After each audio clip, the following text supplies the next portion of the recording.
Hi guys, Sunday special மீன் குழம்பு. தலைவரை பார்த்தாலே சந்தோஷமாக இருக்கும். அவர் வீடியோவை பார்த்தா எப்படி இருக்கும்?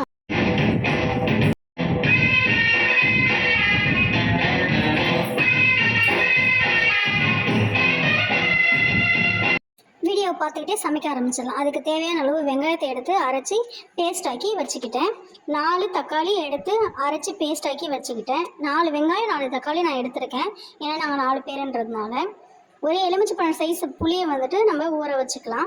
சைடு பை சைடு பார்த்தீங்கன்னா மீன் வறுக்கிறதுக்கு தேவையான ஆச்சி மசாலா, மீன் வறுவல் மசாலாவை நான் எடுத்துக்கிட்டேன். லெமனை ஒரு அரை லெமனை வந்து பொழிஞ்சு விட்டுக்கலாம்.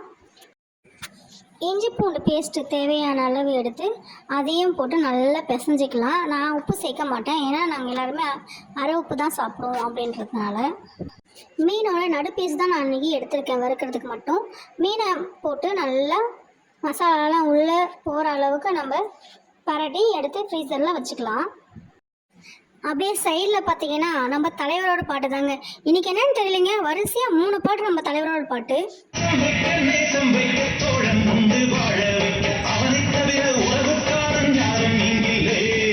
நீங்களும் ஃப்ரெண்டை லவ் பண்ணுறீங்க அப்படின்னாக்கா ஒரு லைக்கை தட்டி விட்டுருங்க. இப்போ அடுப்பை பற்ற வச்சு வானலை வச்சுக்கலாம். வானல் சூடானதும் தேவையான அளவுக்கு எண்ணெயை ஊற்றிக்கலாம். எண்ணெய் காஞ்சதுமே கொஞ்சமாக வெந்தயத்தை போட்டுக்கலாம்.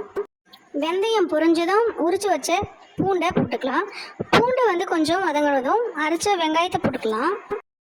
வெங்காயம் போட்டதும் கூடவே கொஞ்சம் கருவேப்பிலை போட்டு நல்லா வதக்கிக்கலாம். வெங்காயம் வதக்கினதுமே தக்காளி வந்துட்டு நம்ம அரைச்ச தக்காளியை சேர்த்துக்கலாம். சேர்த்து நல்லா வதக்கிக்கலாம். அப்புறம் கொஞ்சம் நேரம் வதங்கினதுக்கப்புறம் தேவையான அளவுக்கு கொஞ்சமாக மஞ்சத்தூளை சேர்த்து நல்லா வதக்கிக்குவோங்க.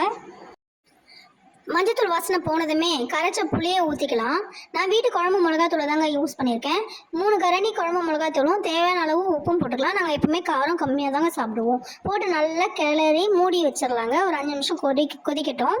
நான் எப்பவுமே வந்துட்டு சமைக்கும் போது பாட்டு தாங்க கேட்பேன், களைப்பு தெரியாதுன்றதுக்காக. நீங்கள் களைப்பு தெரியாமல் இருக்கிறதுக்கு என்னெல்லாம் பண்ணுவீங்கன்னு சொல்லிட்டு கமெண்ட் செக்ஷனில் கமெண்ட் பண்ணுங்கள், ஓகேங்களா? இப்போ 3வது பாட்டு தலைவரோட பாட்டு கேட்டுடலாம்.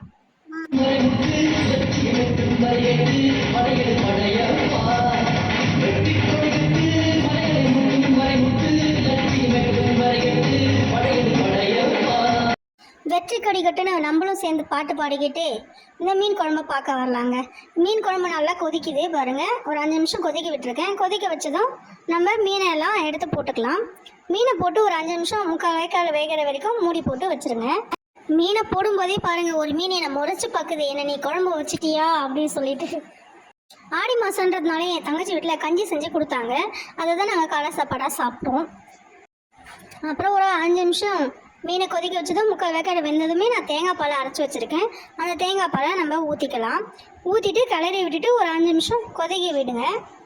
5 நிமிஷம் கழித்து திறந்து பார்த்தீங்கன்னா சூப்பரான மீன் குழம்பு ரெடிங்க. அவ்வளோதாங்க. நம்ம வேறு பாத்திரத்தில் மாற்றிட்டு கொத்தமல்லி தழி அப்படியே மேலோட்டமாக தூவி விட்டு மூடி வச்சிடலாங்க. இன்றைக்கி மதியம் எங்கள் வீட்டில் மீன் குழம்பும் மீன் வறுவலும் வறுத்து நாங்கள் சாப்பிட போகிறோம். நீங்களும் சண்டே ஸ்பெஷலில் உங்கள் குடும்பத்தோட டைம் ஸ்பெண்ட் பண்ணுங்கள். தேங்க்யூ.